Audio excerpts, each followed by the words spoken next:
द्वितीयस्कन्धः अथ प्रथमोऽध्यायः। श्रीशुक उवाच वरीयानेशते प्रश्नः कृतो लोकहितं नृप आत्मवित्सम्मतः पुंसां श्रोतव्यादिषु यः परः। वरीयानेशते प्रश्नः कृतो लोकहितं नृप आत्मवित्सम्मतः पुंसां श्रोतव्यादिषु यः परः। श्रोतव्यादीनि राजेन्द्र नृणां सन्ति सहस्रशः अपश्यतामात्मतत्त्वं गृहेषु गृहमेधिनां निद्रया ह्रियते नक्तं व्यवायेन च वावयः दिवाचार्ते हया राजन् कुटुम्बभरणेन वा देहापत्यकलत्रादिषु आत्मसैन्येषु असत्स्वपि तेषां प्रमत्तो निधनं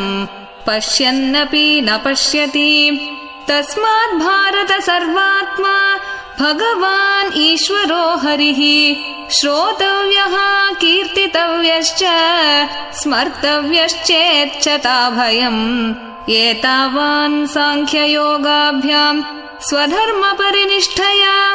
जन्मलाभः परः पुंसाम् अन्ते नारायणस्मृतिः। एतावान् साङ्ख्ययोगाभ्यां स्वधर्मपरिनिष्ठया जन्मलाभः परः पुंसाम् अन्ते नारायणस्मृतिः। प्रायेण मुनयो राजन् निवृत्ता विदिशेदतः नैर्गुण्यस्था रमन्ते स्म गुणानुकथने हरेः। इदं भागवतं नाम पुराणं ब्रह्मसंहितम्। इदं भागवतं नाम पुराणं ब्रह्मसंहितम्। अधीतवान् द्वापरादौ पितुर्द्वैपायनादहम् परिनिष्ठितोऽपि नैर्गुण्य उत्तमश्लोकलीलया गृहीतचेता राजर्षे आख्यानं यदधीतवान् तदहं तेऽभिधास्यामि। महापौरुषिको भवान् यस्य श्रद्धततां माशु स्यान्मुकुन्दे मतिः सति। एतन्निर्विद्यमानानाम् इच्छताम् अकुतो भयम् योगिनां नृपनिर्णीतम् हरेर्नामानुकीर्तनम्। एतन्निर्विद्यमानानाम् इच्छतामकुतो भयम् योगिनां नृपनिर्णीतम् हरेर्नामानुकीर्तनम्। किं प्रमत्तस्य बहुभिः परोक्षैर्हायनैरिह वरं मुहूर्तं विदितं घटेत श्रेयसे यतः। खट्वाङ्गो नाम राजर्षिः ज्ञात्वेयत्तामिहायुषः मुहूर्तात् सर्वमुत्सृज्य गतवान् अभयं हरिं। तवाप्येतर्हि कौरव्य सप्ताहं जीवितावधिः उपकल्पय तत्सर्वं तावद्यत्साम्परायिकम्। अन्तकाले तु पुरुष आगते गतसाध्वसः चिन्त्यादसङ्गशस्त्रेण स्पृहां देहेऽनुये च तम्। गृहात् प्रव्रजितो धीरः पुण्यतीर्थजलाप्लुतः शुचौ विविक्त आसीनो विधिवत्कल्पितासने। अभ्यसेन्मनसा शुद्धं त्रिवृद्ब्रह्माक्षरं परम् मनो यच्चेत् जितश्वासो ब्रह्मबीजम् अविस्मरन्। नियच्चेद्विषयेभ्योक्षान् मनसा बुद्धिसारथिः मनः कर्मभिराक्षिप्तम् शुभार्थे धारयेद्धिया।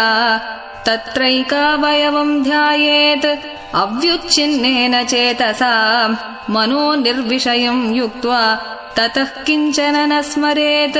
पदं तत्परमं विष्णोः मनो यत्र प्रसीदति। रजस्तमोऽभ्यामाक्षिप्तं विमूढं मनात्मनः यच्चेद्धारणया धीरो हन्ति या तत्कृतं मलम्। यस्यां सन्धार्यमाणायां योगिनो भक्तिलक्षणः आशु सम्पद्यते योग आश्रयं भद्रमीक्षतः। राजोवाच यथा सन्धार्यते ब्रह्मन् धारणा यत्र सम्मता यादृशी वा हरेदाशु पुरुषस्य मनोमलम्। श्रीशुक उवाच जितासनो जितश्वासो जितसङ्गो जितेन्द्रियः स्थूले भगवतो रूपे मनः सन्धारयेद्धिया विशेषस्तस्य देहोऽयम् स्थविष्टश्च स्थवीयसाम् यत्रेदम् दृश्यते विश्वम् भूतम् भव्यम् भवच्च सत् आण्डकोशे शरीरेऽस्मिन् सप्तावरणसंयुते वैराजः पुरुषो योऽसौ भगवान् धारणाश्रयः पातालमेतस्य हि पादमूलम् पठन्ति पार्ष्णे प्रपदे रसातलम् महातलम् विश्वसृजोतगुल्पौ तलातलम् वै पुरुषस्य जङ्घे द्वे जानुनी सुतलम् विश्वमूर्तेः ऊरुद्वयम् वितलम् चातलम् च महीतलम् तज्जघनम् महीपते नभस्थलम् नाभिसरो गृह्णन्ति उरस्थलम् ज्योतिरनीकमस्य ग्रीवामहर्वदनम् वै जनोऽस्य तपोरराटीम् विदुरादिपुंसः सत्यम् तु शीर्षाणि सहस्रशीर्ष्णः इन्द्रादयो बाहव आहुरुस्राः कर्णौ दिशः श्रोत्रम् अमुष्य शब्दः नासत्यदस्त्रौ परमस्य नासे घ्राणोऽस्य गन्धो मुखमग्निरिद्धः द्यौरक्षिणी चक्षुरभूत्पतङ्गः पक्ष्माणि विष्णोरहनी उभे च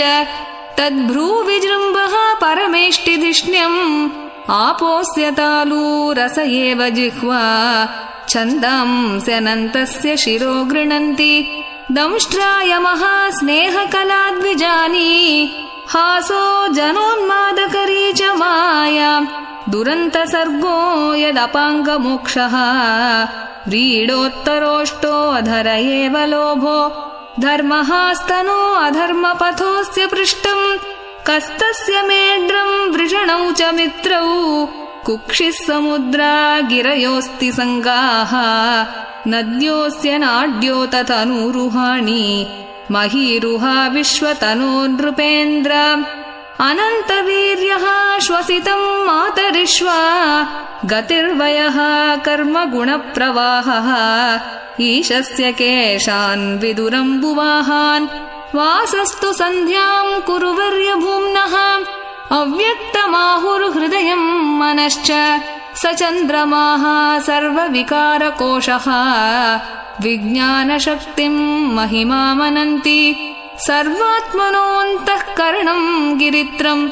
अश्वाश्वतर्युष्ट्रगजानखानि सर्वे मृगाः पशवः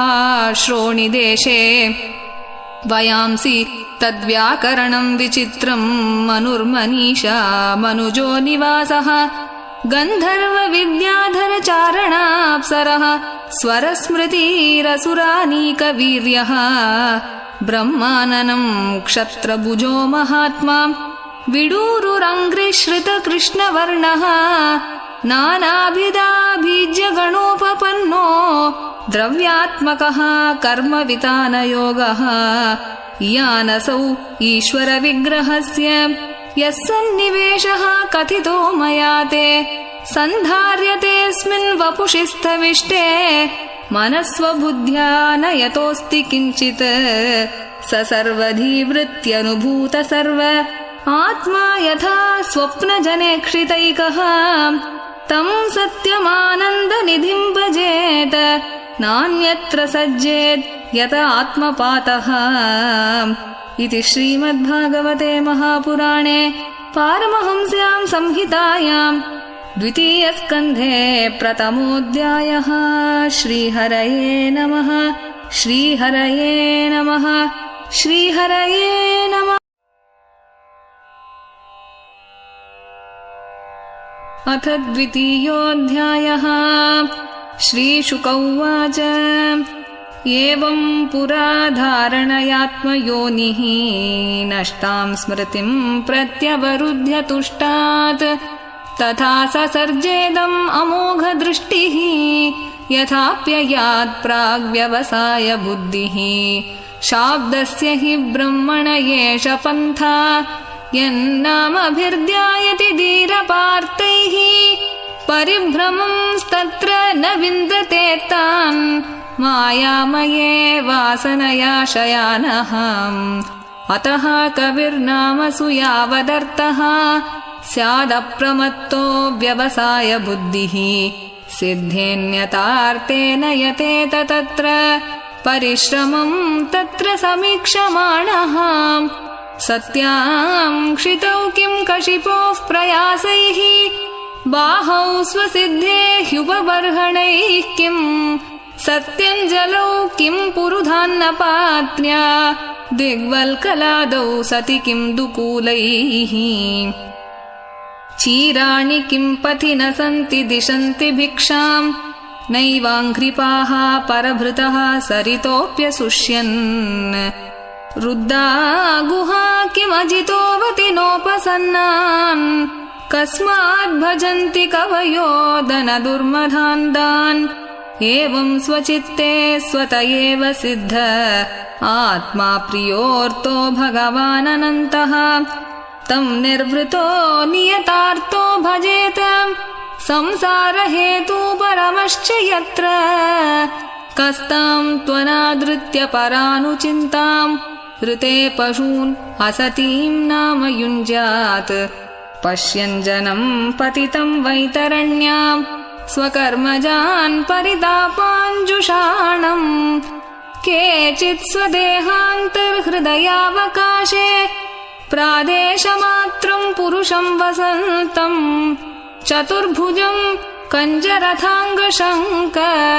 गदाधरं धारणया स्मरन्ति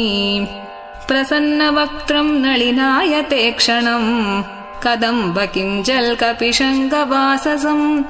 लसन्महारत्नहिरण्मयाङ्गदं स्फुरन्महारत्नकिरीटकुण्डलम् उन्निद्रहृत्पङ्कजकर्णिकालये योगेश्वरास्तापितपादपल्लवम् श्रीलक्ष्मणं कौस्तुभरत्नकन्धरम् अम्लानलक्ष्म्या वनमालयाचितम् विभूषितं मेखलयाङ्गुलीयकैः महाधनैर्नूपुरकङ्कणादिभिः स्निग्धामलाकुञ्चितनीलकुन्तलैः विरोचमानाननहासपेशलम् अदीनलीलाहसिते क्षणोल्लसत् भ्रूभङ्गसंसूचितभूर्यनुग्रहम् ईक्षेत चिन्तामयम् एनमीश्वरम् यावन्मनोधारण यावतिष्ठते एकैकशोऽङ्गानि धियानुभावयेत् पादादि यावद्हसितं गदाभृतः जितं जितं स्थानम् अपोह्य धारयेत् परं परं शुध्यति धीर्यतायताम् यावन्न जायेत परावरेऽस्मिन् विश्वेश्वरे द्रष्टरि भक्तियोगः तावत्स्थवीयः पुरुषस्य रूपम् क्रियावसाने प्रयतस्मरेत स्थिरं सुखं चासनम् आश्रितो यतिः यदा जिहासुः इममङ्गलोकम् काले च देशे च मनो न सज्जयेत् प्राणान्नियच्चेन्मनसा जितासुः मनस्वबुद्ध्या मलया नियम्य क्षेत्रज्ञयेतां निनयेत्तमात्मनि आत्मानमात्मन्यवरुध्य धीरो लब्धोपशान्तिर्विरमेत कृत्यात् न यत्र कालो निमिषां परः प्रभुः कुतो नु देवा जगतां यईशिरे न यत्र सत्त्वं न रजस्तमश्च न वै विकारो न महान् प्रधानम् परं पदं वैष्णवमामनन्ति तत् यन्नेति नेतीति अतदुत्सृक्षवः विसृज्य दौरात्म्यमनन्यसौहृदा हृदोपगुह्यार्हपदं पदे पदे इत्थं मुनिस्तूपरमेद्यवस्थितो विज्ञानदृग्वीर्यसुरन्धिताशयः स्वपार्ष्णिना पीड्यगुदं ततोऽनिलम् स्थानेषु षट्सून्नमयेज्जितक्लमः नाभ्यां स्थितं हृद्यधिरोप्य तस्मात् उदानगत्योरसितं नयेन्मुनिः ततोऽनुसन्धाय धिया मनस्वी स्वतालुमूलं शनकैर्नयेत तस्माद्भ्रुवोरन्तरमुन्नयेत निरुद्धसप्तायतनोऽनपेक्षः स्थित्वा मुहूर्तार्धम् अकुण्ठदृष्टिः निर्भिद्य मूर्धन् विसृजेत् परं गतः यदि प्रयास्यन् नृपपारमेष्ट्यम् वैहायसानाम् उत यद्विहारम् अष्टाधिपत्यम् गुणसन्निवाये सहैव गच्छेन्मनसेन्द्रियैश्च योगेश्वराणाम् गतिमाहुरन्तः बहिस्त्रिलोक्याः पवनान्तरात्मनाम् न कर्मभिस्ताम् गतिमाप्नुवन्ति विद्यातपो योगसमाधिभाजाम् वैश्वानरम् याति विहाय सा गतः सुषुम्नया ब्रह्मपथेन शोचिषा विदूतकल्कोत हरेरुदस्तात् प्रयाति चक्रम् नृपशैषुमारम् तद्विश्वनाभिम् त्वतिवर्त्य विष्णोः अनीयसा विरजेनात्मनैकः नमस्कृतम् ब्रह्मविदामुपैति कल्पायुषो यद्विबुधारमन्ते अथो अनन्तस्य मुखानलेन दन्दह्यमानं स निरीक्ष्य विश्वम् निर्याति सिद्धेश्वरजुष्टधिष्ण्यम् यद्वै परार्ध्यम् तदुपारमेष्ट्यम् न यत्र शोको न जरा न मृत्युः नार्तिर्न चोद्वेगऋते कुतश्चित् यच्चित्ततोदः कृपया निदम् विदाम् दुरन्तदुःखप्रभवानुदर्शनात् ततो विशेषम् प्रतिपद्य निर्भयः तेनात्मनापो नलमूर्तिरत्वरन् ज्योतिर्मयो वायुमुपेत्य काले वाय्वात्मनाकम् बृहदात्मलिङ्गम् घ्राणेन गन्धम् रसनेन वैरसम् रूपम् तु दृष्ट्या श्वसनम् त्वचैव श्रोत्रेण चोपेत्य नभो गुणत्वम् प्राणेन चाकूतिमुपैति योगी स्वभूतसूक्ष्मेन्द्रियसन्निकर्षम् मनोमयम् देवमयम् विकार्यम् संसाद्य गत्या सहतेन याति विज्ञानतत्त्वम् गुणसन्निरोधम् तेनात्मनात्मानम् उपैति शान्तम् आनन्दम् आनन्दमयोऽवसाने एताम् गतिम् भागवतीम् गतो यः स वै पुनर्नेह विसज्जतेऽङ्ग एते श्रुतीते नृपवेदगीते त्वयाभिपृष्टेह सनातने च ये वै पुरा ब्रह्मण आह पृष्ट आराधितो भगवान् वासुदेवः न ह्यतोऽन्यः शिवः पन्ताः विशतः संसृताविह वासुदेवे भगवति भक्तियोगो यतो भवेत् भगवान् ब्रह्मकार्त्स्नेन त्रिरन्वीक्ष्य मनीषया तदध्यवस्यत् कूटस्थो रतिरात्मन् यतो भवेत् भगवान् सर्वभूतेषु लक्षितः स्वात्मना हरिः दृश्यैर्बुद्ध्यादिभिर्द्रष्टा लक्षणैरनुमापकैः तस्मात् सर्वात्मना राजन् हरिः सर्वत्र सर्वदा श्रोतव्यः कीर्तितव्यश्च स्मर्तव्यो भगवान् नृणाम् तस्मात् सर्वात्मना राजन् हरिः सर्वत्र सर्वदा श्रोतव्यः कीर्तितव्यश्च स्मर्तव्यो भगवान् नृणाम् पिबन्ति ये भगवत आत्मनः सताम् कथामृतम् श्रवणपुटेषु संहृतम् पुनन्ति ते विषयविदूषिताशयम् व्रजन्ति तच्चरणसरोरुहान्तिकम् इति श्रीमद्भागवते महापुराणे पारमहंस्यां संहितायां द्वितीयस्कन्धे द्वितीयोऽध्यायः। श्रीहरये नमः। श्रीहरये नमः। श्रीहरये नमः।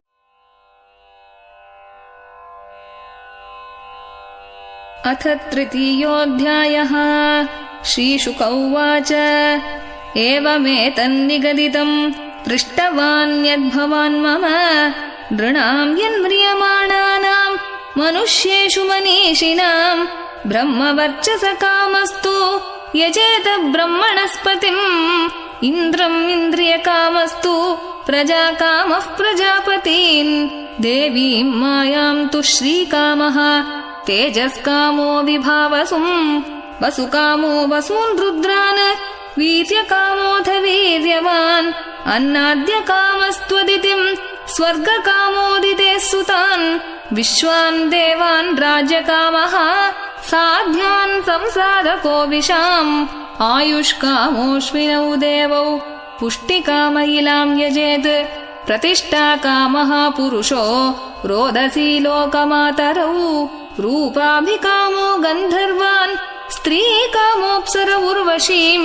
आधिपत्यकामः सर्वेषाम् यजेत परमेष्ठिनम् यज्ञम् यजेत् यशस्कामः कोशकामः प्रचेतसम् विद्याकामस्तु गिरिशम् दाम्पत्यार्थ उमाम् सतीम् धर्मार्थ उत्तमश्लोकम् तन्तुम् तन्वन् पितॄन् यजेत् रक्षाकामः पुण्यजनान् ओजः कामो मरुद्गणान् राज्यकामो मनून् देवान् निर्वृतिम् त्वभिचरन् यजेत् कामकामो यजेत् सोमम् अकामः पुरुषम् परम् अकामः सर्वकामो वा मोक्षकाम उदारधीः तीव्रेण भक्तियोगेन यजेत पुरुषम् परम् अकामः सर्वकामो वा मोक्षकाम उदारधीः तीव्रेण भक्तियोगेन यजेत पुरुषम् परम् एतावानेव यजताम् इह निःश्रेयसोदयः भगवत्यचलो भावो यद्भागवतसङ्गतः ज्ञानम् यदा प्रतिनिवृत्तगुणोर्मिचक्रम् आत्मप्रसाद उत यत्र गुणेष्वसङ्गः कैवल्यसम्मतपथस्त्वत भक्तियोगः को निर्वृतो हरिकथासु रतिम् न कुर्यात्। शौनक उवाच इत्यभिव्याहृतम् राजा निशम्य भरतर्षभः किमन्यत् पृष्टवान् भूयो वैयासकिम् ऋषिम् कविम् एतत् शुश्रूषताम् विद्वन् सूतनोऽर्हसि भाषितुम् कथा हरिकथोदर्काः सताम् स्युः सदसि ध्रुवम् स वै भागवतो राजा पाण्डवेयो महारथः बालक्रीडनकैः क्रीडन् कृष्णक्रीडाम् व्याददे वैयासकिश्च भगवान् वासुदेवपरायणः उरुगाय गुणोदाराः सताम् स्युर्हि समागमे आयुर्हरति वै पुंसाम् उद्यन्नस्नम् च यन्नसौ तस्यर्थे यत्क्षणो नीत उत्तमश्लोकवार्तया तरवः किम् न जीवन्ति वस्त्राः किम् न श्वसन्त्युत न खादन्ति न मेहन्ति किम् ग्रामपशवो परे श्वविड्वराहोष्ट्रकरैः संस्तुतः पुरुषः पशुः न यत्कर्णपथोपेतो जातु नाम गदाग्रजः बिलेपतोरुक्रमविक्रमान्ये न शृण्वतः कर्णपुटे नरस्य जिह्वा सती दार्दुरिकेव सूत न चोपगायति उरुगाय गाताः भारः परम् पट्टकिरीटजुष्टम् अप्युत्तमाङ्गम् न नमेन्मुकुन्दम् शावौ करौ नो कुरुतः सपर्याम् हरेर्लसत्काञ्चन कङ्कणौ वा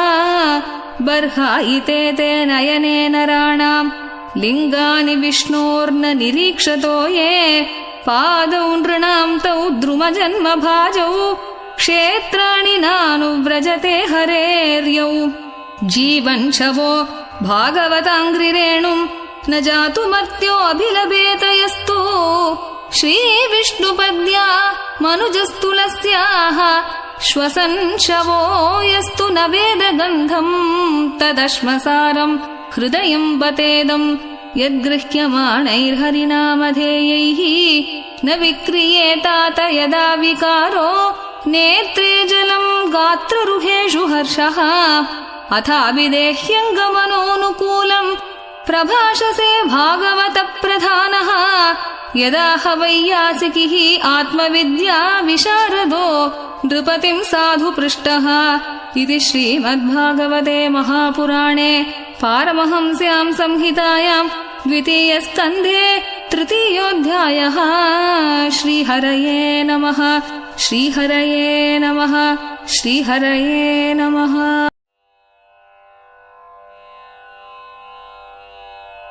अथ चतुर्थोऽध्यायः। सूत उवाच वैयासकेरिति वचः तत्त्वनिश्चयमात्मनः उपधार्यमतिं कृष्णे औत्तरेयः सतीं व्यधात् आत्मजाया सुतागार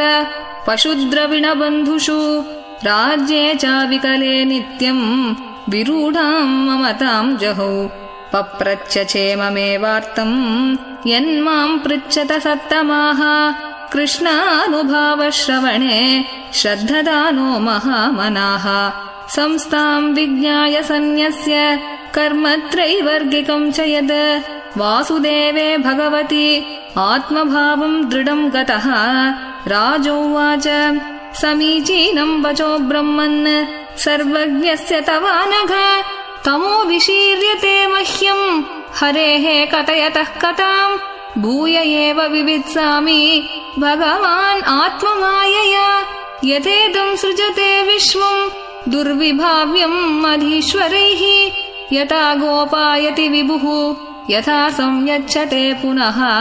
यां यां शक्तिम् उपाश्रित्य पुरुशक्तिः परः पुमान् आत्मानं क्रीडयन् क्रीडन् करोति विकरोति च नूनं भगवतो ब्रह्मन् हरेरद्भुतकर्मणः दुर्विभाव्यम् इवा भाति कविभिश्चापि चेष्टितम् यथा गुणांस्तु प्रकृतेः युगपत् क्रमशोऽपि वा बिभर्ति भूरिशस्त्वेकः कुर्वन् कर्माणि जन्मभिः विचिकित्सितमेतन्मे ब्रवीतु भगवान् यथा शाब्दे ब्रह्मणि निष्णातः परस्मिंश्च भवान् खलु। सूत उवाच इत्युपमन्त्रितो राज्ञा गुणानुकथने हरेः ऋषिकेशम् अनुस्मृत्य प्रतिवक्तुम् प्रचक्रमे। श्रीशुक उवाच नमः परस्मै पुरुषाय भूयसे सदुद्भवस्थाननिरोधलीलया गृहीतशक्तित्रितयाय देहिनाम् अन्तर्भवायानुपलक्ष्य वर्त्मने भूयो नमः सद्वृजिनच्चिधे सताम् असम्भवायाखिलसत्त्वमूर्तये पुंसाम् पुनः पारमहंस्याश्रमे व्यवस्थितानाम् अनुमृग्यदाशुषे नमो नमस्तेऽस्तु ऋषभाय सात्वताम् विदूरकाष्ठाय मुहुःकुयोगिनाम् निरस्तसाम्यातिशयेन राधसा स्वधामनि ब्रह्मणि रंस्यते नमः। यत्कीर्तनम् यत्स्मरणम् यदीक्षणम् यद्वन्दनम् यत्श्रवणम् यदर्हणम् लोकस्य सद्यो विधुनोति कल्मषम् तस्मै सुभद्रश्रवसे नमो नमः। विचक्षणा यच्चरणोपसादनात् सङ्गम् व्युदस्य उभयतोऽन्तरात्मनः विन्दन्ति हि ब्रह्मगतिम् गतक्लमाः तस्मै सुभद्रश्रवसे नमो नमः। तपस्विनो दानपरा यशस्विनो मनस्विनो मन्त्रविदः सुमङ्गलाः क्षेमम् न विन्दन्ति विना यदर्पणम् तस्मै सुभद्रश्रवसे नमो नमः। किरातहूणान्ध्रपुलिन्दपुल्कसा आभीरकङ्कायवनाः कसादयः येन्ये च पापा यदुपाश्रयाश्रयाः शुध्यन्ति तस्मै प्रभविष्णवे नमः। स एष आत्मात्मवताम् अधीश्वरः त्रयीमयो धर्ममयस्तपोमयः गतव्यलीकैः अजशङ्करादिभिः वितर्क्यलिङ्गो भगवान् प्रसीदताम्। श्रियः पतिः यज्ञपतिः प्रजापतिः धियां पतिर्लोकपतिर्धरापतिः पतिर्गतिश्चान्द्रकवृष्णिसात्वतां प्रसीदतां मे भगवान् सतां पतिः यदङ्घ्र्यभिज्ञानसमाधिदौतया धियानुपश्यन्ति हि तत्त्वमात्मनः वदन्ति चैतत् कवयो यथा रुचम् समे मुकुन्दो भगवान् प्रसीदताम् प्रचोदिता येन पुरा सरस्वती वितन्वताजस्य सतीं स्मृतिं हृदि स्वलक्षणा प्रादुरभूत् किलास्यतः समे ऋषीणां ऋषभः प्रसीदताम् भूतैर्महद्भिर्य इमाः पुरो विभुः निर्मायशेते यदमूषु पूरुषः भुङ्क्ते गुणान् षोडशात्मकः सोऽलङ्कृषीष्ट भगवान् वचांसि मे नमस्तस्मै भगवते वासुदेवाय वेधसे पपुर्ज्ञानमयं सौम्य यन्मुखाम्बुरुहासवम् एतदेवात्मभूराजन् नारदाय विपृच्छते वेदगर्भोऽभ्यदात् साक्षात् यदाह हरिरात्मनः इति श्रीमद्भागवते महापुराणे पारमहंस्यां संहितायां द्वितीयस्कन्धे चतुर्थोऽध्यायः। श्रीहरये नमः। श्रीहरये नमः। श्रीहरये नमः। अथ पञ्चमोऽध्यायः। नारद उवाच देवदेव नमस्तेऽस्तु भूतभावनपूर्वज तद्विजानीहि यज्ञानम् आत्मतत्त्वनिदर्शनम् यद्रूपम् यदधिष्ठानम् यतः सृष्टमिदम् प्रभो यत्संस्थम् यत्परम् यच्च तत्तत्त्वम् वद तत्त्वतः सर्वम् ह्येतद्भवान् वेद भूतभव्यभवत्प्रभुः करामलकवद्विश्वम् विज्ञानावसितम् तव यद्विज्ञानो यदाधारो यत्परस्त्वम् यदात्मकः एकः सृजसि भूतानि भूतैरेवात्ममायया आत्मन् भावयसेतानि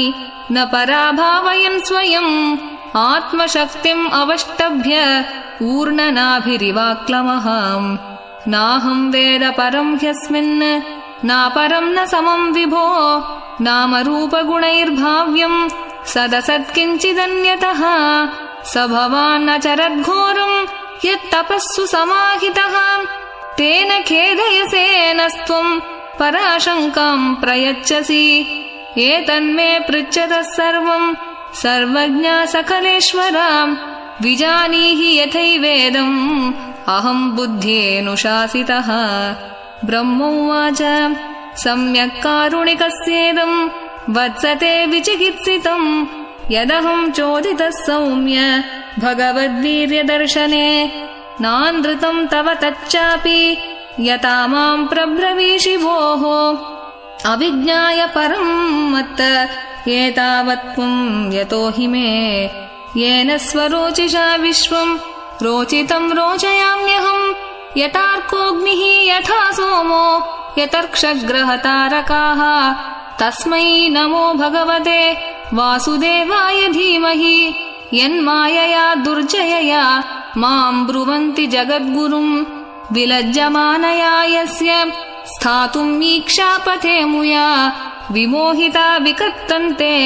ममाहमिति दुर्धियः द्रव्यम् कर्म च कालश्च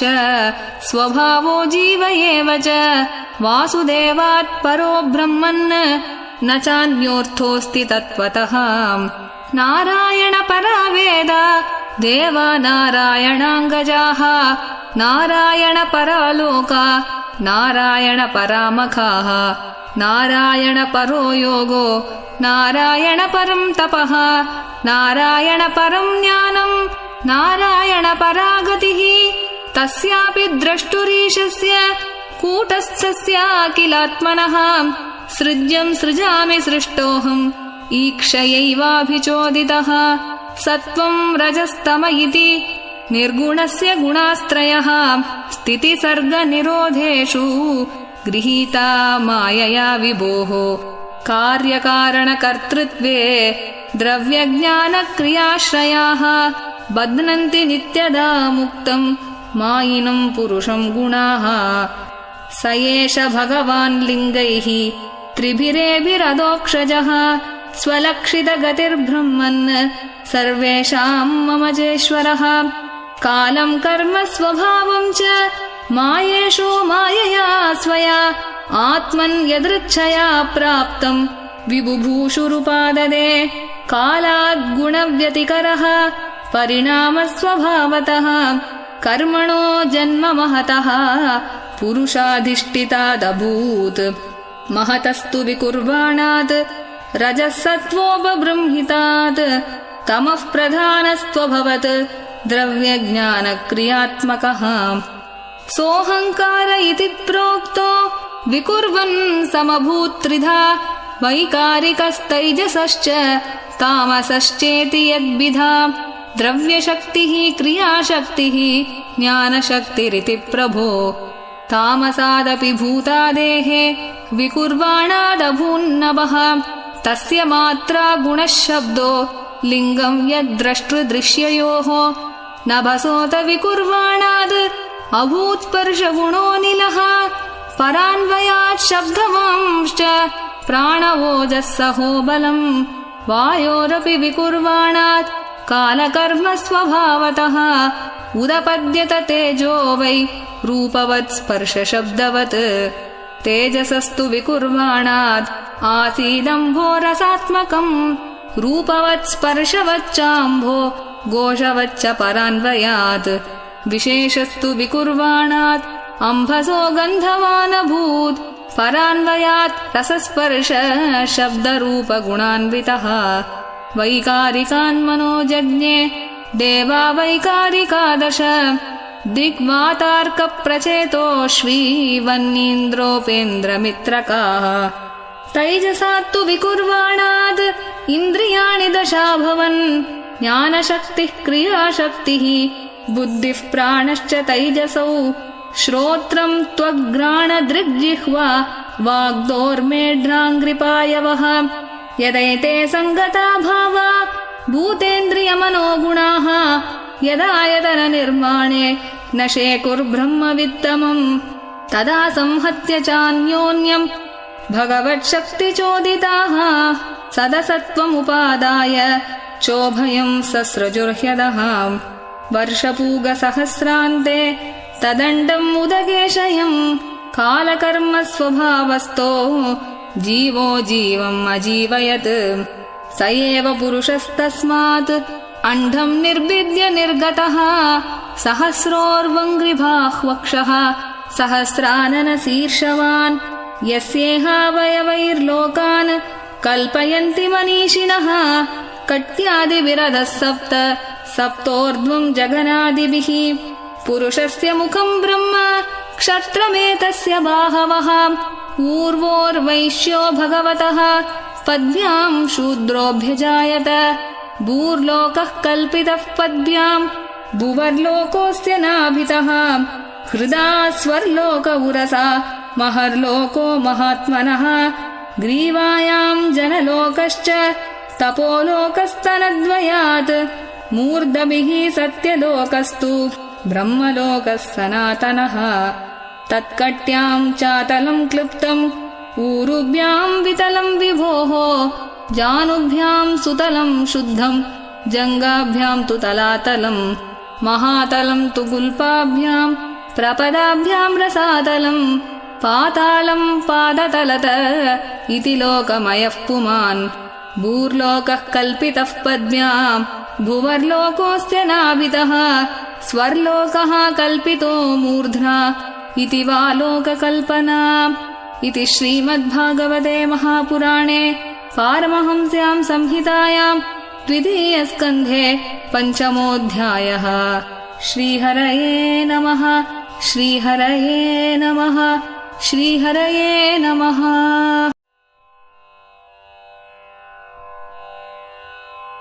अथ षष्ठोऽध्यायः। ब्रह्मोवाच वाचाम् वह्नेर्मुखम् क्षेत्रम् छन्दसाम् सप्तधातवः हव्यकव्यामृतान्नानाम् जिह्वा सर्वरसस्य च सर्वासूनां च वायोश्च तन्नासे परमायने अश्विनोरोषधीनां च घ्राणो मोदप्रमोदयोः रूपाणां तेजसां चक्षुः दिवः सूर्यस्य चाक्षिणी कर्णौ दिशां च तीर्थानां श्रोत्रम् आकाशशब्दयोः तद्गात्रं वस्तुसाराणां सौभगस्य च भाजनम् त्वगस्य स्पर्शवायोश्च सर्वमेधस्य चैव हि रोमाण्युद्भिज्य जातीनां यैर्वा यज्ञस्तु संहृतः केशश्मश्रूनखान्यस्य शिलालोहाभ्रविद्युतां बाहवो लोकपालानां प्रायशः क्षेमकर्मणां विक्रमो भूर्भुवस्वश्च क्षेमस्य शरणस्य च सर्वकामवरस्यापि हरेश्चरणास्पदम् अपां वीर्यस्य सर्गस्य पर्जन्यस्य प्रजापतेः पुंसः शिष्ण उपस्तस्तु प्रजात्यानन्दनिर्वृतेः पायुर्यमस्य मित्रस्य परिमोक्षस्य नारदा हिंसाया निर्वृतेर्मृत्योः निरयस्य गुदस्मृतः पराभूतेरधर्मस्य तमसश्चापि पश्चिमः नाड्यो नदनदीनां तु गोत्राणामस्ति संहतिः अव्यक्तरससिन्धूनां भूतानां निधनस्य च उदरं विदितं पुंसो हृदयं मनसः पदम् धर्मस्य मम तुभ्यं च कुमाराणां भवस्य च विज्ञानस्य च सत्त्वस्य परस्यात्मा परायणम् अहं भवान् भवश्चैव तैमे मुनयोऽग्रजाः सुरासुरनरा नागाः खगा मृगसरीसृपाः गन्धर्वाप्सरसो यक्षा रक्षो भूतगणोरगाः पशवः पितरः सिद्धाः विद्याद्राश्चारणाद्रुमाः अन्ये च विविधा जीवा जलस्थलनभौकसः ग्रहर्क्षकेतवस्ताराः तडितस्तनयित्नवः सर्वं पुरुष ये वेदं भूतं भव्यं भवच्च यत् तेनेदमावृतं विश्वं वितस्तिम् अधितिष्ठति स्वधिष्ण्यं प्रतपन् प्राणो बहिश्च प्रतपत्यसौ एवं विराजं प्रतपन् तपत्यन्तर्बहिः पुमान् सोमृतस्याभयस्येषो मर्त्यमन्नं यदत्यगात् महिमैष ततो ब्रह्मन् पुरुषस्य दुरत्ययः पादेषु सर्वभूतानि पुंसः स्थितिपदो विदुः अमृतं क्षेममभयं त्रिमूर्ध्नोधायि मूर्धसु पादास्त्रयो बहिश्चासन् अप्रजानां याश्रमाः अन्तस्त्रिलोक्यास्त्वपरो गृहमेधो बृहद्व्रतः श्रुति विचक्रमे विश्वं शासनानशने बुभे यदविद्या च विद्या च पुरुषस्तु भयाश्रयः यस्मादण्डं विराज्यज्ञे भूतेन्द्रियगुणात्मकः तद्द्रव्यम् अत्यगाद्विश्वं गोभिः सूर्य इवातपन् यदास्य नाभ्यान्नलिनाद् अहमासं महात्मनः नाविदं यज्ञसंभारान् पुरुषावयवादृते तेषु यज्ञस्य पशवः सवनस्पतयः कुशाः इदं च देवयजनं कालश्चोरुगुणान्वितः वस्तून्योषधयस्नेहा रसलोहमृदो जलम् ऋचो यजूंषि सामानि चातुर्होत्रं च सत्तम नामधेयानि मन्त्राश्च दक्षिणाश्च व्रतानि च देवतानुक्रमः कल्पः सङ्कल्पस्तन्त्रमेव च गतयो मतयः श्रद्धा प्रायश्चित्तं समर्पणम् पुरुषावयवैरेते संभाराः संभृता मया इति संभृतसंभारः पुरुषावयवैरहम् तमेव पुरुषं यज्ञं तेनैवायजमीश्वरम् ततस्ते भ्रातर इमे प्रजानां पतयो नव अयजन् व्यक्तमव्यक्तम् पुरुषं सुसमाहिताः ततश्च मनवः काले ईजिरे ऋषयो परे पितरो विबुधा दैत्या मनुष्याः क्रतुभिर्विभुम् नारायणे भगवति तदिदं विश्वमाहितं गृहीतमायोरुगुणः सर्गादौ अगुणस्वतः सृजामि तन्नियुक्तोऽहं हरो हरति तद्वशः विश्वं पुरुषरूपेण परिपाति त्रिशक्तिधृक् इति ते विहितं तात यथेदम् अनुपृच्छसि नान्यद्भगवतः किञ्चित् भाव्यं सदसदात्मकम् न भारतीमेऽङ्गमृषोपलक्ष्यते न वै क्वचिन्मे मनसो मृषा गतिः न मे हृषीकाणि पतन्त्यसत्पथे यन्मे हृदौत्कण्ठ्यवता धृतो हरिः सोऽहं समाम्नायमयस्तपोमयः प्रजापतीनाम् अभिवन्दितः पतिः आस्ताय योगं निपुणं समाहितः तं नाध्यगच्छं यतात्मसम्भवः नतोऽस्म्यहं तच्चरणं समीयुषाम् भवच्चिदं स्वस्त्ययनं सुमङ्गलम् यो ह्यात्ममाया विभवं स्म पर्यगात् यथा नभः स्वान्तमथापरे कुतः नाहं न यूयं यदृतां गतिं विदुः न वामदेवः किमुतापरे सुराः तन्मायया मोहितबुद्धयस्त्विदं विनिर्मितं चात्मसमं विचक्ष्महे यस्यावतारकर्माणि गायन्ति ह्यस्मदादयः नयं विदन्ति तत्त्वेन तस्मै भगवते नमः स एष आद्यः पुरुषः कल्पे कल्पे सृजत्यजः आत्मात्मन्यात्मनात्मानं संयच्छति च पाति च विशुद्धं केवलं ज्ञानं प्रत्यक्सम्यगवस्थितं सत्यं पूर्णम् अनाद्यन्तं निर्गुणं नित्यमद्वयम् ऋषे विदन्ति मुनयः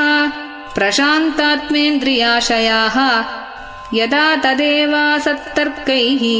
तिरोधीयेत विप्लुतम् आद्योऽवतारः पुरुषः परस्य कालस्वभावः सदसन्मनश्च द्रव्यं विकारो गुण इन्द्रियाणि विराट् स्वराट् स्थास्नु चरिष्णुभुम्नः अहं भवो यज्ञ इमे प्रजेशा दक्षादयो एव वदादयश्च स्वर्लोकपालाः खगलोकपालाः नृलोकपालाः स्थललोकपालाः गन्धर्वविद्याधरचारणेश ये यक्षरक्षोरगनागनाथाः ये वा ऋषीणां ऋषभाः पितॄणां दैत्येन्द्रसिद्धेश्वरदानवेन्द्राः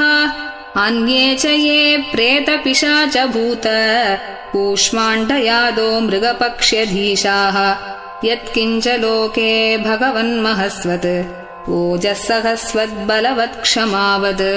श्रीह्रीविभूत्यात्मवदद्भुतार्णं तत्त्वं परं रूपवदस्वरूपं प्राधान्यतो यान् नृषामनन्ति लीलावतारान् पुरुषस्य भूम्नः आपीयतां कर्णकषायशोषान् अनुक्रमिष्ये तैमान् सुपेशान् इति श्रीमद्भागवते महापुराणे पारमहंस्यां संहितायां द्वितीयस्कन्धे षष्ठोऽध्यायः। श्रीहरये नमः। श्रीहरये नमः। अथ सप्तमोऽध्यायः। ब्रह्मोवाच यत्रोद्यतः क्षितितलोद्धरणाय बिभ्रत् क्रौडीं तनुं सकलयज्ञमयीम् अनन्तः अन्तर्महार्णव उपागतमादिदैत्यम् तं दंष्ट्रयाद्रिमिव वज्रधरो ददार जातो रुचेरजनयत् सुयमान् सुयज्ञ आकूतिसूनुरमरानत दक्षिणायाम् लोकत्रयस्य महतीम् अहरद्यदार्तिम् स्वायम्भुवेन मनुना हरिरित्यनूक्तः जज्ञे च कर्दमगृहे द्विजदेवहूत्याम् स्त्रीभिः समम् नवभिरात्मगतिम् स्वमात्रे ऊचेययात्मशमलम् गुणसङ्गपङ्कम् अस्मिन् विधूय कपिलस्य गतिम् प्रपेदे अत्रेरपत्यमभिकाङ्क्षताः तुष्टो दत्तो मयाहमिति यद्भगवान् स दत्तः यत्पादपङ्कजपरागपवित्रदेह योगर्दिमापुरुभयीं यदुहैहयाद्याः तप्तं तपो विविधलोकसृक्षया मे आदौ सनात्स्वतपसः स चतुस्सनोऽभूत् प्राक्कल्पसम्प्लवविनष्टम् इहात्मतत्त्वम् सम्यक् जगादमुनयो यदचक्षतात्मन् धर्मस्य दक्षदुहितर्यजनिष्ठमूर्त्याम् नारायणो नर इति स्वतपः प्रभावः दृष्ट्वात्मनो भगवतो नियमावदोपम् देव्यस्त्वनङ्गपृतना घटितुं न शेकुः कामं दहन्ति कृतिनो ननु रोषदृष्ट्या रोषं दहन्तमुत तेन दहन्त्यसह्यम् सोऽयं यदन्तरमलं प्रविशन् बिभेति कामः कथं नु पुनरस्य मनश्रयेत विद्धः सपत्न्युदितपत्रिभिरन्तिमराज्ञो बालोऽपि सन्नुपगतस्तपसेवनानि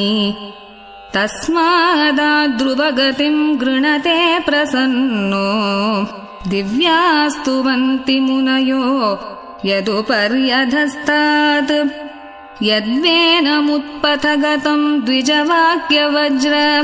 विप्लुष्टपौरुषभगं निरये पतन्तम् त्रात्वार्तितो जगति पुत्रपदं च लेभे दुग्धावसूनि वसुधा सकलानि येन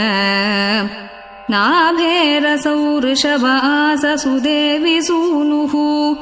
यो वै चचार समदृग्जडयोगचर्याम् यत्पारमहंस्यं ऋषयः पदमामनति स्वस्थः प्रशान्तकरणः परिमुक्तसङ्गः सत्रे ममास भगवान् हयशीरशातो साक्षात् स यज्ञपुरुषस्तपनीयवर्णः छन्दोमयो मखमयो अखिलदेवतात्मा वाचो बभूवुरुषतीः श्वसतोऽस्य नस्तः मत्स्यो युगान्तसमये मनुनोपलब्धः क्षोणीमयो निखिल जीवनिकायकेतः विस्रंसितानुरुभये सलिले मुखान्मे आदाय तत्र विजहारः वेदमार्गान् क्षीरोदधौ अमरदानवयूथपानाम् उन्मत्नताम् अमृतलब्धय आदिदेवः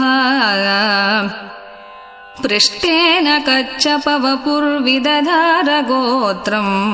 निद्राक्षणो अद्रिपरिवर्तकशाणकण्डूः त्रैविष्टपोरुभयहासनृसिंहरूपम् कृत्वा भ्रमद्भ्रुकुटिदंश्रकरालवक्त्रम् दैत्येन्द्रमाशु गदयाभिपतन्तमारात् ऊरौ निपात्य विदधार नखैस्फुरन्तम् अन्तःसरस्युरुबलेन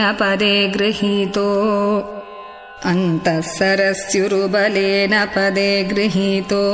ग्राहेण यूतपतिरम्बुजहस्तार्तः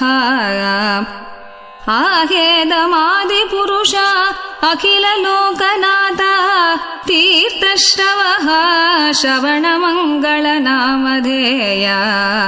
श्रुत्वा हरिस्तम् अरणार्तिनमप्रमेयः चक्रायुधः पतगराजभुजाधिरूढः चक्रेण नक्रवदनं विनिपाट्य तस्मात् हस्ते प्रगृह्य भगवान् कृपयोज्जहार जायान् गुणैरवरजोऽप्यदिते सुतानाम् लोकान् विचक्रम इमान् यदतादियज्ञः क्ष्मां वामनेन जगृहे त्रिपदच्चलेन याज्ञामृते पतिचरन् प्रभुभिर्न चाल्यः नार्तो बलेरयमुरुक्रमपादशौचम् आपश्यिका धृतवतो विबुधाधिपत्यम् यो वै प्रतिश्रुतमृतेन चिकीर्षदन्यत् आत्मानमङ्गशिरसा हरये भीमेने तुभ्यं च नारदभृशं भगवान् विवृद्ध भावेन साधु परितुष्ट उवाच योगम् ज्ञानं च भागवतम् आत्मसतत्वदीपम् यद्वासुदेव शरणा विदुरञ्जसैव चक्रं च दिक्ष्वविहतं दशसु स्वतेजो मन्वन्तरेषु मनुवंशधरो बिभर्ति दुष्टेषु राजसुदमं व्यधदात् स्वकीर्तिम् सत्ये त्रिपृष्ठ उशतीं प्रतयंश्चरित्रैः धन्वन्तरिश्च भगवान् स्वयमेव कीर्तिः नाम्ना नृणां पुरुरुजां रुजाशुहन्ति यज्ञे च भागममृतायुरवावरुन्ध आयुश्च वेदम् अनुशास्त्यवतीर्य लोके क्षत्रं क्षयाय विधिनोपभृतं महात्मा ब्रह्मदृगुज्जितपतं नरकार्तिलिप्सो उद्दन्त्यसौ अवनिकण्टकमुग्रवीर्यः त्रिसप्त कृत्वा उरुदार परश्वदेन अस्मत्प्रसादसुमुखः कलया कलेश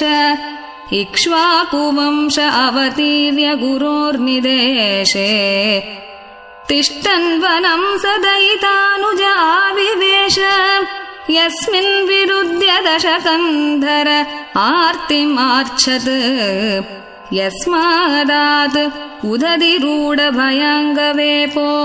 मार्गं सपद्यरिपुरं हरवद्दिधक्षोः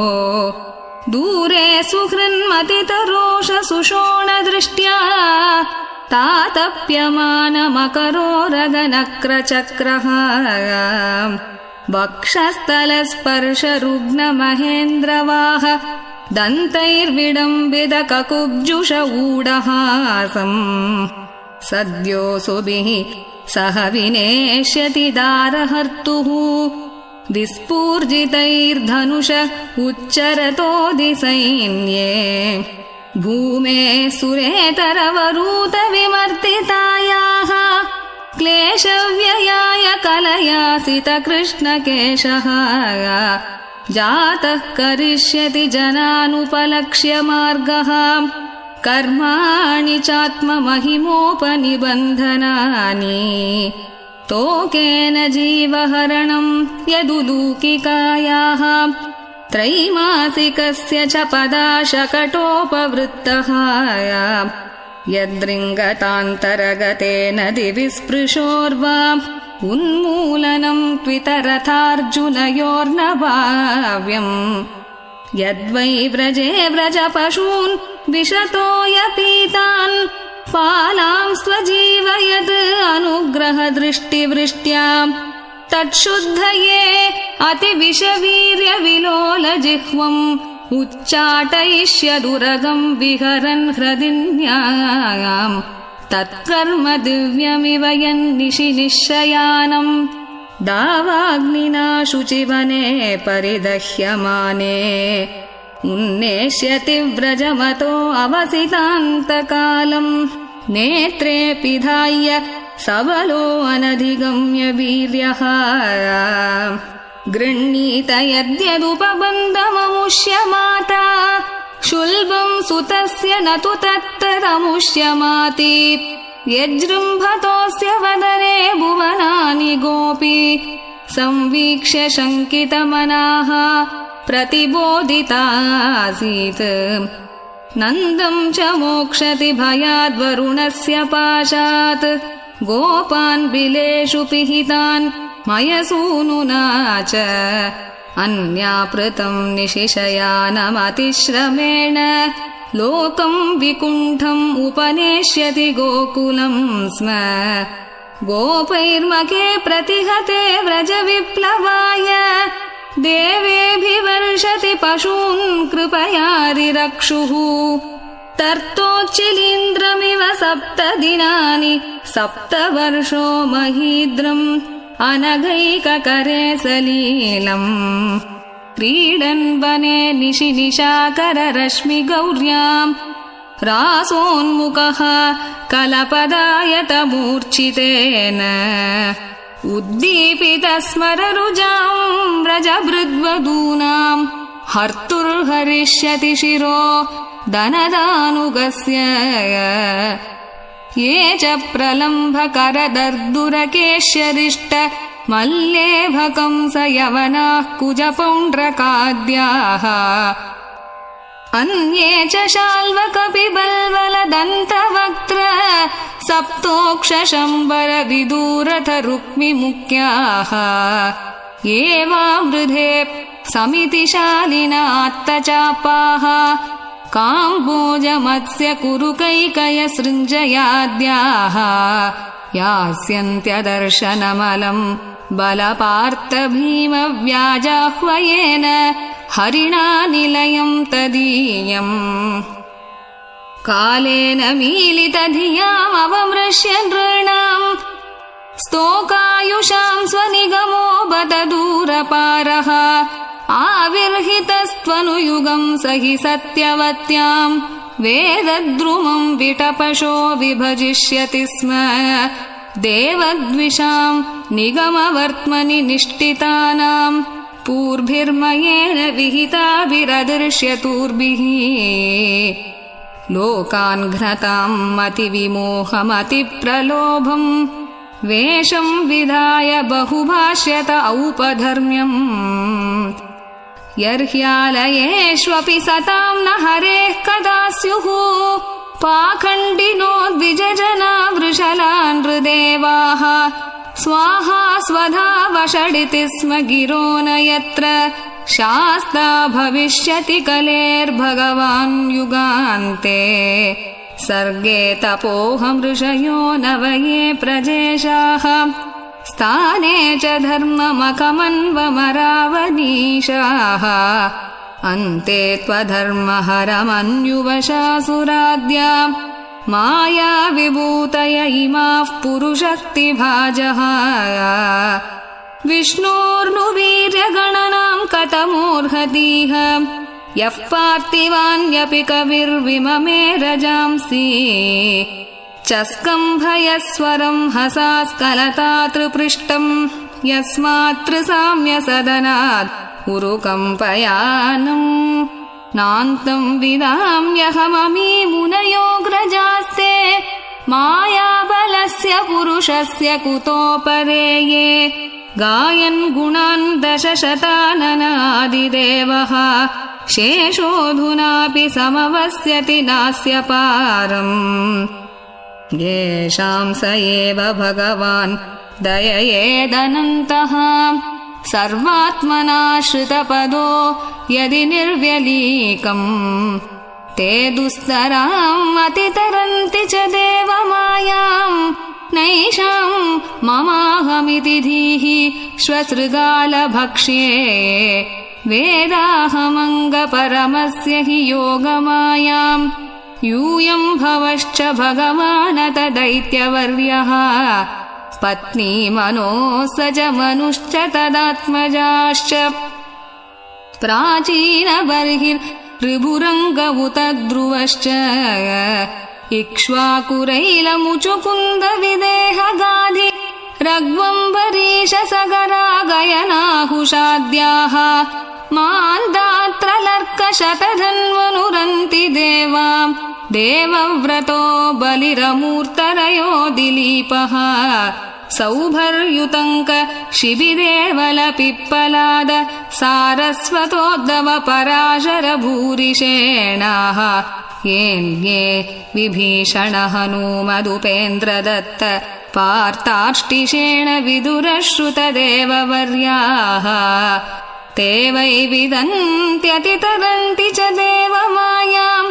स्त्रीशूद्रहूणशबरा अपि पापजीवाः यद्यद्भुतक्रमपरायणशीलशिक्षाः तिर्यग्जना अपि किमु श्रुतधारणाये शश्वत्प्रशान्तमभयम् प्रतिबोधमात्रम् शुद्धम् समम् सदसतः परमात्मतत्त्वम् शब्दो न यत्र पुरुकारकवान् क्रियार्थो मायापरैत्यभिमुखे च विलज्जमाना तद्वै पदम् भगवतः परमस्य पुंसो ब्रह्मेति यद्विदुरजस्रसुखम् विशोकम् सद्र्यम् नियम्य यतयो यमकर्तहेतिम् जह्युस्वराडिव निपानकनित्रमिन्द्रः सश्रेयसामपि विभुर्भगवान् यतोऽस्य भावस्वभावविहितस्य सतः प्रसिद्धिः देहे स्वधातु विगमेनु विशीर्यमाणे व्योमेव तत्र पुरुषो न विशीर्यतेजः सोऽयम् ते विहितस्तात भगवान् विश्वभावनः समासेन हरेर्नान्यत् अन्यस्मात् सदसच्चयत् इदम् भागवतम् नाम यन्मे भगवतोदितम् सङ्ग्रहोऽयम् विभूतीनाम् त्वमेतद्विपुलीकुरु यथा हरौ भगवती नृणाम् भक्तिर्भविष्यति सर्वात्मन्यखिलाधारे इति सङ्कल्प्य वर्णय मायाम् वर्णयतो मुष्य ईश्वरस्यानुमोदतः शृण्वतः श्रद्धया नित्यम् माययात्मानमुह्यति इति श्रीमद्भागवते महापुराणे पारमहंस्याम् संहितायाम् द्वितीयस्कन्धे 7मोऽध्यायः। श्रीहरये नमः। श्रीहरये नमः। अथाष्टमोऽध्यायः। राजोवाच ब्रह्मणा चोदितो ब्रह्मन् गुणाख्याने गुणस्य च यस्मै यस्मै यथा प्राह नारदो देवदर्शनः एतद्वेदितुमिच्छामि तत्त्वं वेदविदाम्बर हरेरद्भुतवीर्यस्य कथालोकसुमङ्गलाः कथयस्व महाभाग यताहम् अखिलात्मनि कृष्णे निवेश्य निस्सङ्गम् मनस्त्यक्ष्ये कलेवरम् शृण्वतः श्रद्धया नित्यम् गृणतश्च स्वचेष्टितम् कालेन नातिदीर्घेण भगवान् विशते हृदि प्रविष्टः कर्णरन्ध्रेण स्वानाम् भावसरोरुहम् धुनोति शमलम् कृष्णः सलिलस्य यथा शरत् धौतात्मा पुरुषः कृष्णपादमूलम् न मुञ्चति मुक्तसर्वपरिक्लेशः पान्तस्वशरणम् यथा यदधातुमतो ब्रह्मन् देहारम्भोऽस्य धातुभिः यदृच्छया हेतुना वा भवन्तो जानते यथा आसीत् यदुदरात् पद्मम् लोकसंस्थानलक्षणम् यावानयम् वै पुरुष इयत्तावयवैः पृथक् तावानसाविति प्रोक्तः संस्थावयववानिव अजसृजति भूतानि भूतात्मा यदनुग्रहात् ददृशे येन तद्रूपम् नाभिपद्मसमुद्भवः स चापि यत्र पुरुषो विश्वस्थित्युद्भवाप्ययः मुक्त्वात्ममायाम् मायेशः शेते सर्वगुहाशयः पुरुषावयवैर्लोकाः सपाला पूर्वकल्पिताः लोकैरमुष्यावयवाः सपालैरिति शुश्रुम यावान् कल्पो विकल्पो वा यथा कालो नुमीयते भूतभव्यभवच्छब्द आयुर्मानम् च यत्सतः कालस्यानुगतिर्यातु लक्ष्यतेऽन्वी बृहत्यपि यावत्यः कर्मगतयो यादृशीर्द्विजसत्तमाम् यस्मिन् कर्म समावायो यथा येनोपगृह्यते गुणानाम् गुणिनाम् चैव परिणाममभीप्सताम् भूपातालककुव्योम ग्रहनक्षत्रभूभृताम् सरित्समुद्रद्वीपानाम् सम्भवश्चैतदोकसाम् प्रमाणम् अण्डकोशस्य बाह्याभ्यन्तरभेदतः महताम् चानुचरितम् वर्णाश्रमविनिश्चयः युगानि युगमानम् च धर्मो यश्च युगे युगे अवतारानुचरितम् यदाश्चर्यतमम् हरेः नृणाम् साधारणो धर्मः सविशेषश्च यादृशः श्रेणीनाम् राजर्षीणाम् च धर्मकृच्छ्रेषु जीवताम् तत्त्वानाम् परिसङ्ख्यानम् लक्षणम् हेतुलक्षणम् पुरुषाराधनविधिः योगस्याध्यात्मिकस्य च योगेश्वरैश्वर्यगतिः लिङ्गभङ्गस्तु योगिनाम् वेदोपवेदधर्माणाम् इतिहासपुराणयोः सम्प्लवः सर्वभूतानाम् विक्रमः प्रतिसङ्क्रमः इष्टापूर्तस्य काम्यानाम् त्रिवर्गस्य च यो विधिः यश्चानुशायिनाम् सर्गः पाखण्डस्य च सम्भवः आत्मनो बन्धमोक्षौ च व्यवस्थानम् स्वरूपतः यथात्मतन्त्रो भगवान् विक्रीडत्यात्ममायया विसृज्य वा यथा मायाम् उदास्ते साक्षिवद्विभुः सर्वम् एतच्च भगवन् पृच्छते मेनु पूर्वशः तत्त्वतोऽर्हस्युदाहर्तुम् प्रपन्नाय महामुने अत्र प्रमाणम् हि भवान् परमेष्टि यथात्मभूः परे चेहानुतिष्ठन्ति पूर्वेषाम् पूर्वजैः कृतम् न मे सवः परायन्ति ब्रह्मन् अनशनादमि पिबतो अच्युत पीयूषम् अन्यत्र कुपिताद्विजात् सूत उवाच स उपामन्त्रितो राज्ञाम् कथायामिति सत्पतेः ब्रह्मरातो भृशम् प्रीतो विष्णुरातेन संसदि प्राह भागवतम् नाम पुराणम् ब्रह्म संहितम् ब्रह्मणे भगवत्प्रोक्तम् ब्रह्मकल्प उपागते यद्यत्परीक्षिदृषभः पाण्डूनाम् अनुपृच्छति आनुपूर्वेण तत्सर्वम् आख्यातुम् उपचक्रमे इति श्रीमद्भागवते महापुराणे पारमहंस्याम् संहितायाम् द्वितीयस्कन्धे अष्टमोऽध्यायः। श्रीहरये नमः। श्रीहरये नमः। श्रीहरये। अथ नवमोऽध्यायः। श्रीशुक उवाच आत्ममायामृते राजन् परस्यानुभवात्मनः न घटेतार्थसम्बन्धः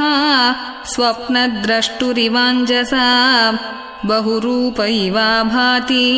मायया बहुरूपया रममाणो गुणेष्वस्य ममाहमिति मन्यते यर्हि वावमहिम् निस्वे परस्मिन् कालमाययोः रमेत गतसम्मोहः त्यक्त्वोदास्ते तदो भयम् आत्मतत्त्वविशुद्ध्यर्थम् यदाह भगवान् नृतम् ब्रह्मणे दर्शयन् रूपम् अव्यलीकव्रतादृतः सादिदेवो जगताम् परो गुरुः स्वधिष्ण्यम् आस्ताय ससृक्षयैक्षत ताम् नाध्यगच्छत् दृशमत्र सम्मताम् प्रपञ्चनिर्माणविधिः यया भवेत् स चिन्तयन् द्व्यक्षरमेकदाम्भसि उपाशृणोत् द्विर्गदितम् वचो विभुः स्पर्शेषु यच्छोडशम् एकविंशम् निष्किञ्चनानाम् नृपा यद्दनम् विदुः निशम्य तद्वक्तृदिदृक्षया दिशो विलोक्य तत्रान्यदपश्यमानः स्वधिष्ण्यमास्ताय विमृश्य तद्हितम् तपस्युपादिष्ट इवादधे मनः दिव्यम् सहस्राब्दम् अमोघदर्शनो जितानिलात्मा विजितो भयेन्द्रियः अतप्यत स्माखिललोकतापनम्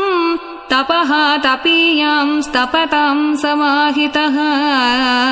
तस्मै स्वलोकम् भगवान् सभाजितः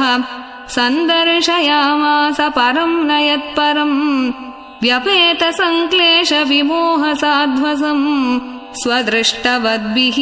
विबुधैरभिष्टुतम् प्रवर्तते यत्र रजस्तमस्तयोः सत्त्वम् च मिश्रम् न च कालविक्रमः न यत्र माया किमुता परे हरेः अनुव्रता यत्र सुरासुरार्चिताः श्यामावदाताः शतपत्रलोचनाः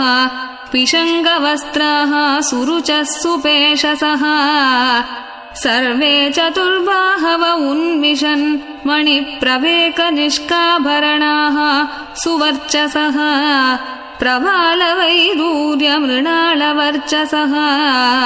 परिस्फुरत्कुण्डलमौलिमालिनः ब्राजिष्णुभिर्यः परितो विराजते लसद्विमानावलिभिर्महात्मनाम् विद्योतमानः प्रमदोत्तमाद्युभिः सविद्युदभ्रावलिभिः यता नभः श्रीर्यत्र रूपिणी बुरुगाय पादयोः करोति मानं बहुधा विभूतिभिः प्रेङ्कम् श्रुताया कुसुमाकरानुगैः विगीयमाना प्रियकर्म गायति ददर्श तत्राखिल सात्वताम् पतिम् श्रियः पतिम् यज्ञपतिम् जगत्पतिम् सुनन्दनन्द प्रबलार्हणादिभिः स्वपार्षदमुख्यैः परिसेवितम् विभुम् भृत्यप्रसादाभिमुखम् दृगासवम् प्रसन्नहासारुणलोचनाननम् किरीटिनम् कुण्डलिनम् चतुर्भुजम् पीताम्बरम् वक्षसि लक्षितम् श्रियाम् अद्यर्हणीयासनम् आस्थितम् परम् वृतम् चतुष्षोडश पञ्चशक्तिभिः युक्तम् भगैः स्वैः इतरत्र चाध्रुवैः स्वयेव धामन् रममाणम् ईश्वरम् तद्दर्शनाह्लादपरिप्लुतान्तरो हृष्यत्तनुः प्रेमभराश्रुलोचनः ननाम पादाम्बुजम् अस्य विश्वसृक् यत्पारमहंसेन पथादिगम्यते तम् प्रीयमाणम् समुपस्थितम् तदा प्रजाविसर्गे निजशासनार्हणम् भवाश ईषत्स्मितशोचिषा गिरा प्रियः प्रियम् प्रीतमनाः करे स्पृशन् श्रीभगवानुवाच त्वयाहम् तोषितः सम्यक् वेदगर्भसि सृक्षया चिरम् भृतेन तपसा दुस्तोषः कूटयोगिनाम् वरम् वरय भद्रम् ते वरेशम् अभिवाञ्छितम् ब्रह्मन् श्रेयः परिश्रामः पुंसो मद्दर्शनावधिः मनीषितानुभावोऽयम् मम लोकावलोकनम् यदुपश्रुत्य रहसि चकर्त परमम् तपः प्रत्यादिष्टम् मया तत्र त्वयि कर्म विमोहिते तपो मे हृदयम् साक्षात् आत्माहम् तपसो नघा सृजामि तपसैवेदम् ग्रसामि तपसा पुनः बिभर्मि तपसा विश्वम् वीर्यम् मे दुश्चरम् तपः ब्रह्मोवाच भगवन् सर्वभूतानाम् अध्यक्षोऽवस्थितो गुहाम् वेदह्यप्रतिरुद्धेन प्रज्ञानेन चिकीर्षितम् तथापि नाथमानस्य नाथनाथयनातितं परावरे यथा रूपे जानीयां ते त्वरूपिणः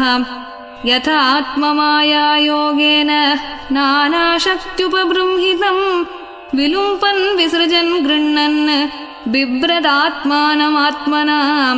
क्रीडस्य मोघसङ्कल्प पूर्णनाभिर्यतोर्नुते तथा तद्विषयां देहि मनीषां मयि माधव भगवत्शिक्षितमहं करवाणिह्यतन्द्रितः नेहमानः प्रजासर्गं भद्येयं यदनुग्रहात् यावत्सखा सख्युरिवेशते कृतः प्रजाविसर्गे विभजामि भोजनम् अविक्लवस्ते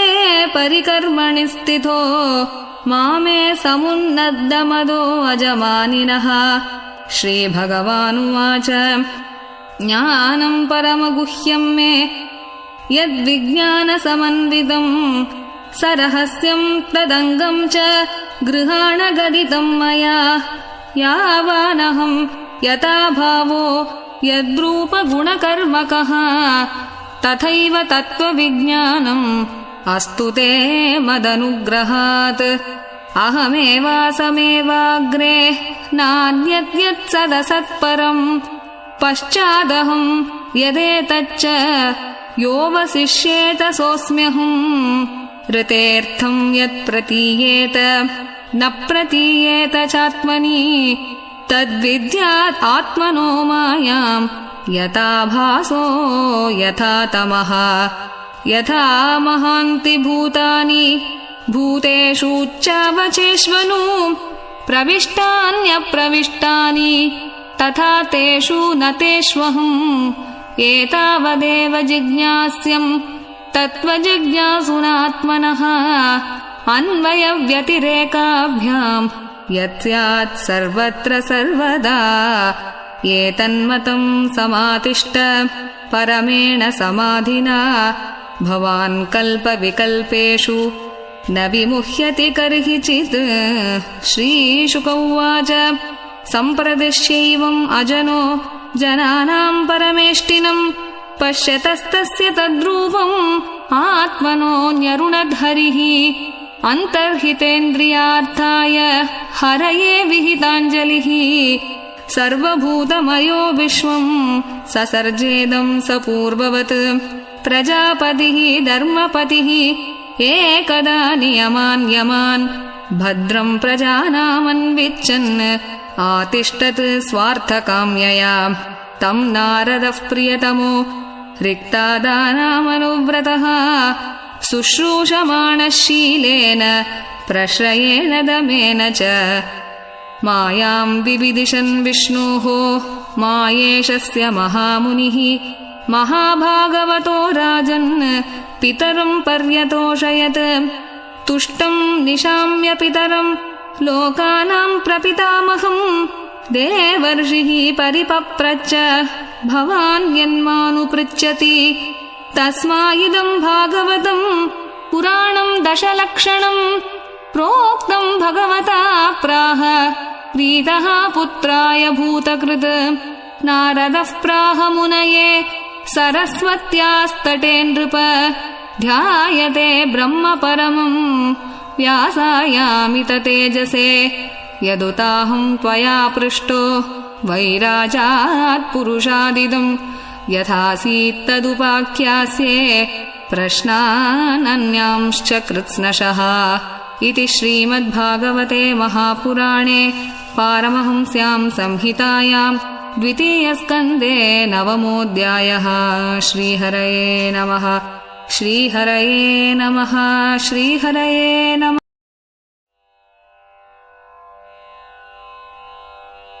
अथ दशमोऽध्यायः। श्रीशुक उवाच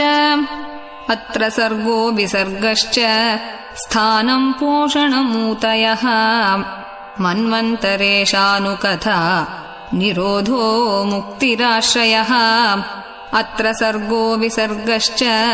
स्थानं पोषणम् ऊतयः मन्वन्तरेशानुकथा निरोधो मुक्तिराश्रयः दशमस्य विशुद्ध्यर्थम् नवानामिह लक्षणम् वर्णयन्ति महात्मानः श्रुतेनार्तेन चाञ्जसा भूतमात्रेन्द्रियधियाम् जन्मसर्ग उदाहृतः ब्रह्मणो गुणवैषम्यात् विसर्गः पौरुषस्मृतः स्थितिर्वैकुण्ठविजयः पोषणम् तदनुग्रहः मन्वन्तराणि सद्धर्म ऊतयः कर्मवासनाः अवतारानुचरितम् हरेश्चास्यानुवर्तिनाम् सताम् ईशकथाः प्रोक्ता नानाख्यानोपबृंहिताः निरोधोऽस्यानुशयनम् आत्मनः सह शक्तिभिः मुक्तिर्हित्वान्यथा रूपम् स्वरूपेण व्यवस्थितिः आभासश्च निरोधश्च यतश्चाध्यवसीयते स आश्रयः परम् ब्रह्म परमात्मेति शब्द्यते योऽध्यात्मिकोऽयम् पुरुषः सोऽसौ एवादिदैविकः यस्तत्रोभयविच्छेदः पुरुषो ह्याधिभौतिकः एकम् एकतराभावे यदा नोपलभामहे तृतयम् तत्रयो वेद स आत्मा स्वाश्रयाश्रयः पुरुषोऽण्डम् विनिर्भिद्य यदासौ स विनिर्गतः आत्मनोऽयनम् अन्विच्छन् अपोस्राक्षीत् शुचिः शुचिः तास्ववात्सीत् स्वसृष्टासु सहस्रपरिवत्सरान् तेन नारायणो नाम यदापः पुरुषोद्भवाः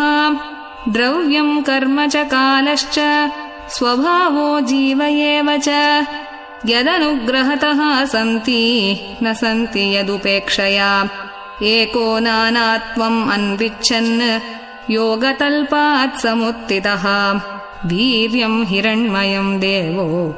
मायया व्यसृजत्रिधा अधिदैवम् अथाध्यात्मम् अधिभूतम् इति प्रभुः यतैकम् पौरुषम् वीर्यम् त्रिधा विद्यत तच्छृणु अन्तःशरीराकाशात् पुरुषस्य विचेष्टतः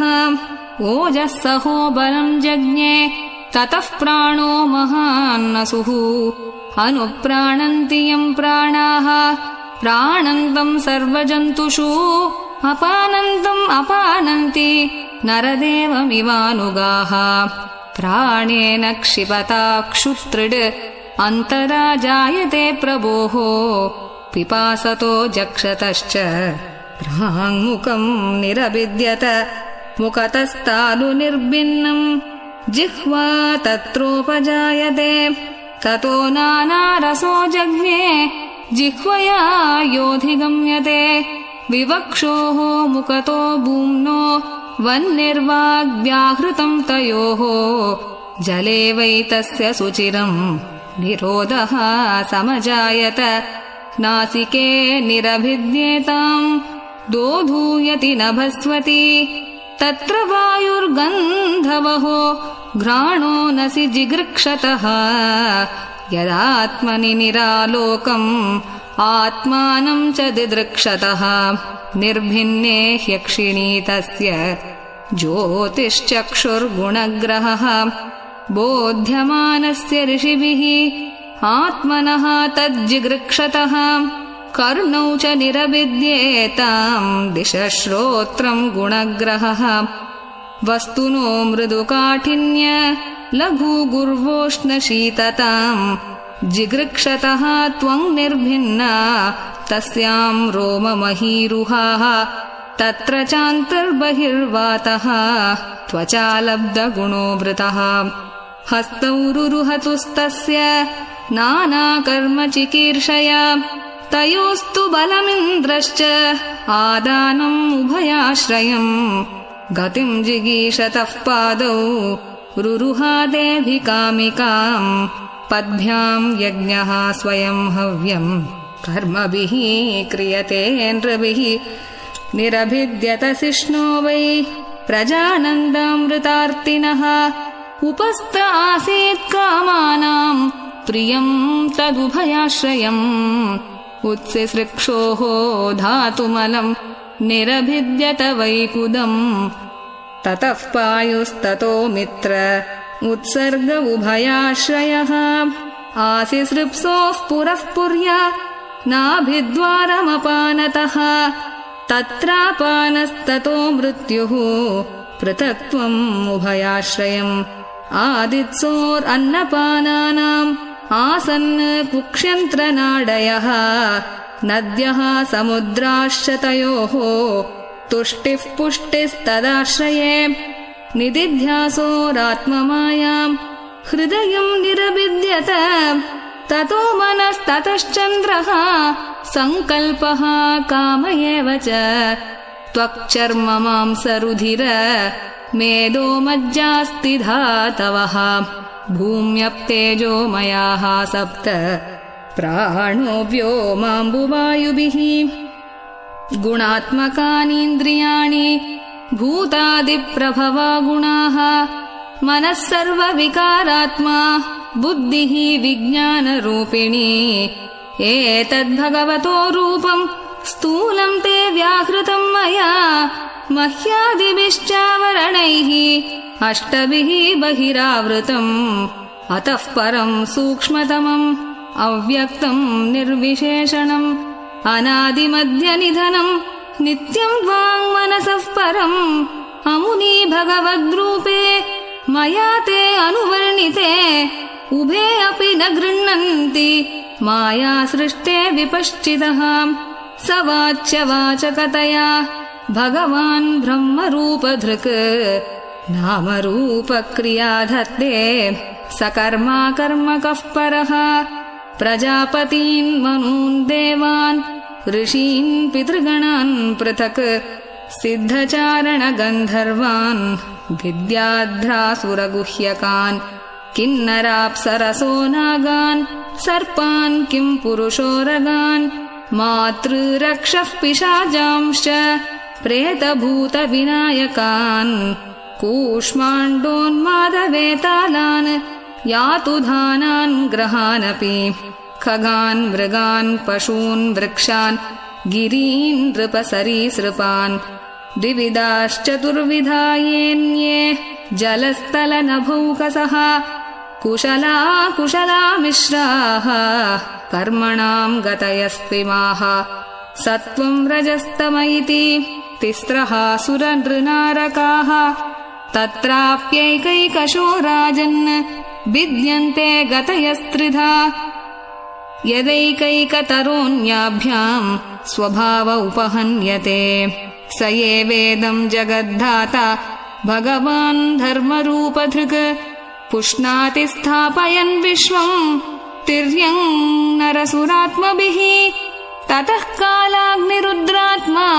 यत्सृष्टम् इदमात्मनः सन्नियच्छति कालेन घनानीकमिवानिलः इत्थम् भावेन कथितो भगवान् भगवत्तमः नेत्तम् भावेन हि परम् द्रष्टुमर्हन्ति सूरयः नास्य कर्मणि जन्मादौ परस्यानुविधीयते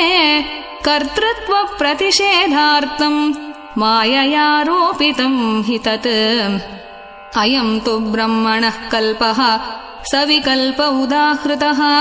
विधिः साधारणो यत्र सर्गाः प्राकृतवैकृताः